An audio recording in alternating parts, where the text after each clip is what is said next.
અત્યારે સૌથી વધારે કોઈ દેશ ચર્ચામાં હોય ને તો અમેરિકા છે. અમેરિકા એટલા માટે ખાસ ચર્ચામાં છે કારણ કે જ્યારથી ડોનાલ્ડ ટ્રમ્પ રાષ્ટ્રપતિ બન્યા છે ત્યારથી ધડાધડ અનેક નિર્ણયો લઈ રહ્યા છે.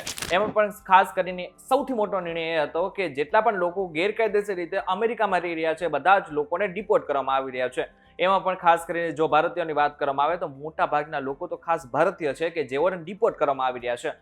અને આની સાથે સાથે હવે એક સૌથી મોટો નિર્ણય લેવામાં આવ્યો છે અને એ છે કે ટૂંક સમયની અંદર અમેરિકામાં ગોલ્ડ કાર્ડ રિવીલ થવાનું છે. એટલે કે ડોનાલ્ડ ટ્રમ્પ ખુદ લોકોને ગોલ્ડ કાર્ડ આપવાના છે, પરંતુ આ ફ્રીમાં નહીં હોય. આની સાથે સાથે આને અમુક રકમ ચૂકવીને તમે આ ગોલ્ડ કાર્ડ લઈ શકો છો. ગોલ્ડ કાર્ડને તમે એ રીતે સમજી શકો છો કે આ એક પ્રકારની નાગરિકતા છે અને તમે રૂપિયા દઈને લઈ શકશો. આ સાથે શું છે આમાં ખાસ જાણીશું આજના વિડીયોમાં. Hello, ladies and gentlemen. This is your captain speaking. We'll be landing in the airport in just a few minutes. What's up, guys? Welcome to Way to With This, and my name is Karan Chadha. ટૂંક સમયની અંદર જ Donald Trump દુનિયાભરમાં gold card વેચશે. આમ જોઈએ ને તો gold કાર્ડને તમે ગ્રીન કાર્ડ જેવું જ સમજી શકો છો. જેવી રીતના તમને એકવાર ગ્રીન કાર્ડ મળી જાય ને પછી તમે આરામથી અમેરિકાની સિટીઝનશીપ પણ મેળવી શકો છો, એવી જ રીતના તમે જો એકવાર ગોલ્ડ કાર્ડ લઈ લો ને તો તમને આરામથી સિટીઝનશીપ મળી શકે છે.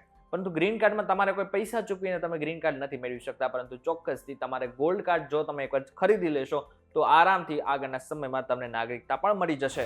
અમેરિકાએ દુનિયાભરના ધનિકોને ગોલ્ડ કાર્ડ વેચવાની ઘોષણા કરી છે. આનાથી સ્પષ્ટ થાય છે કે ગોલ્ડ કાર્ડ મેળવવા માટે ઘણો ખર્ચ કરવો પડશે અને કદાચ જે આંકડો છે એ તમને ચોંકાવી દેશે. ગોલ્ડ કાર્ડ તમારે લેવું હોય ને તો $50 કરોડ તમારે ચૂકવવા પડશે. આ બાદ જ તમને ગોલ્ડ કાર્ડ મળશે. આ સાથે મહત્વનું છે કે જે ગોલ્ડ કાર્ડ છે એની શરૂઆત પણ 2 અઠવાડિયાની અંદર શરૂ થઈ જશે. એટલે કે 2 અઠવાડિયા બાદ જે લોકોને આ ગોલ્ડ કાર્ડ લેવું હશે ને એ લોકો અપ્લાય કરી શકશે. અને આ ખાસ કરીને મહત્વની વાત એ છે કે અમેરિકાના રાષ્ટ્રપતિ ડોનાલ્ડ ટ્રમ્પે એમ પણ કહ્યું છે કે આને સંસદમાંથી પાસ કરવાની કોઈ જરૂર નથી. પોતે એકવાર નિર્ણય લઈ લીધો છે તો આગળના સમયમાં ટૂંક સમયની અંદર જ એટલે કે લગભગ 2 અઠવાડિયાની અંદર જ આ ગોલ્ડ કાર્ડ લોકો ખરીદી શકવાના છે. આ સાથે જ્યારે પત્રકારોએ એમ પૂછ્યું કે શું આ ખાસ ગોલ્ડ કાર્ડ માત્ર અમેરિકાના જે દેશો સાથે સંબંધ સારા છે એ લોકોને જ મળશે, તો અમેરિકાના રાષ્ટ્રપતિ ડોનાલ્ડ ટ્રમ્પે એમ જવાબ આપ્યો છે કે ના, એવું બિલકુલ નહીં. રશિયાના જેટલા પણ ધનિક લોકો છે એ પણ આ કાર્ડ ખરીદી શકશે. હવે ગોલ્ડ કાર્ડ શું છે ને સૌથી પહેલા એ સમજી લો. ગોલ્ડ કાર્ડને તમે ગ્રીન કાર્ડનું પ્રીમિયમ વર્ઝન કહી શકશો. હવે જે બી સુવિધાઓ તમને ગ્રીન કાર્ડમાં મળે છે એના કરતાં પણ વધારે સુવિધા કદાચ આગળના સમયમાં ગોલ્ડ કાર્ડ ધારકોને મળી શકે છે.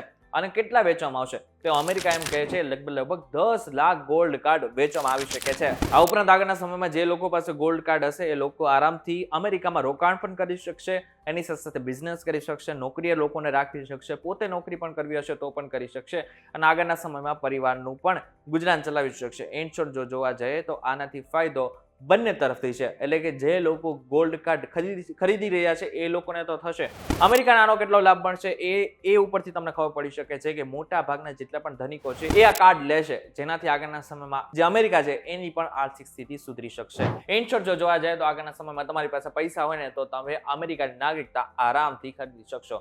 શું તમે પણ આ કાર્ડ લેવા માંગો છો તો અમને જરા કોમેન્ટ કરીને ચોક્કસથી કહેજો. વિડીયો થકી જો તમને કોઈ ઇન્ફોર્મેશન મળી હોય તો વિડીયો લાઈક અને શેર જરૂરથી કરજો તથા આવા જ ઇન્ફોર્મેટિવ વિડીયોઝ માટે વીટીવી ડિજિટલની અમારી ચેનલને સબસ્ક્રાઇબ કરી નાખજો.